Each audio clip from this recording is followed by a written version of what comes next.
officially the second edition and installment of my phone vlog. As you know, we set the phone up today. I want to give you my thoughts, reflections on using the iPhone SE as a gig device. And as you know, the premise of this entire series, of this entire investigation, is that this is going to be considered to be, that this would be considered to be the ideal gig device for any gig worker doing gig work, that the value in this device, the price of this device, the longevity of this device, the performance of this device meets all those requirements. Now, I'm not saying this is the best device on the market. That is not what I'm saying.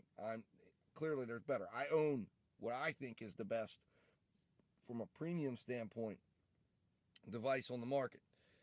However, what I'm saying is for a gig worker who wants to have a phone that's primarily for gig work, and I would recommend that you have a phone or two for gig work, or at least a backup secondary phone if you're going to try to do multi-app stacks or whatever. You should always have a secondary device. This is the perfect device for that purpose. It's from a pricing standpoint, it's going to be priced to move out the door. Right now, it's $430 if you buy it outright, but you're going to find carrier deals. You're going to find deals on the prepaid market where you're going to see things like Cricket will give this phone away eventually. They were giving away the SE2 for 3 months of prepaid service. Eventually, that's going to happen. But this device right here has the same chipset as the iPhone 13 Pro. So how did it perform today? I took it out on a lunch. What did I find? Well, here's what I found. Number one, absolutely from a performance standpoint, loading apps, everything, it's exactly as I said. There's zero lag, there's zero anything, okay? Now, what I found, though, was from a cellular connectivity basis, there's some investigating I need to do. Now, some of these issues at the end of the shift were better than they were at the beginning of the shift. So, again, I got to take it all around. I'm planning to use this for an entire week and vlog with you and tell you exactly, how it's going and everything. But from a connectivity standpoint, there was some lag, there were some issues, that was a concern of mine. However, I don't know if that was also because the phone was restoring as part of that process, so I'm going to reserve judgment on that. From a perspective of battery life, the battery went from, I worked for an hour and a half. When I started and left my home, it was at 66%. It was at 64%, I think it was. I don't know. You would have seen the video in the first installment. By the time I got done, I was at 52%. So it lost about 14% over an hour and a half. For me, that's not bad. Now, one of the things that I noticed is I wasn't closing out the apps in the background. And it got really, really hot, and I think it was really working the processor in there, or at least because this is the lowest amount of RAM in a phone. So when I did that, the battery life got better, I think. It cooled down quite a bit.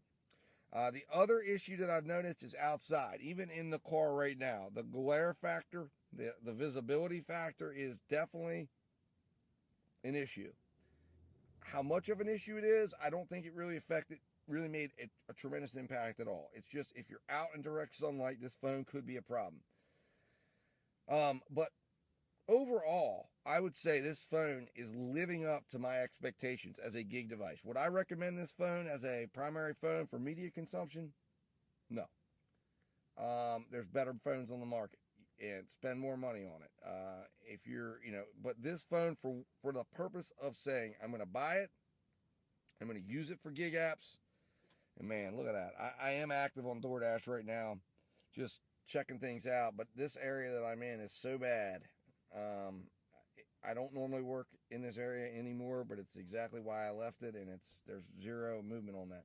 But anyways, point is, this phone, I think, absolutely checks off all the boxes.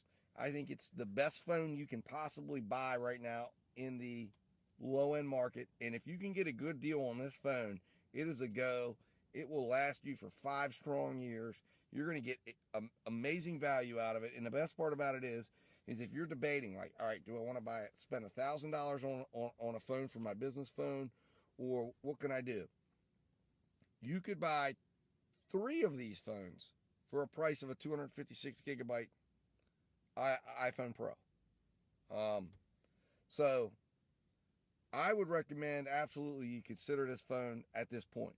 We will see if that continues. So far I'm impressed. So far it's great. The other factor that I love is how it fits in my hand. Even my mini felt too small. Even though this screen is smaller than the mini, the size of it, the way it fits in my hand, really is a positive. I really like it. I really like the portability of it. I'm going to be getting a case on this thing tomorrow. So we'll see how that feels once that happens. But really, overall, the size of it, the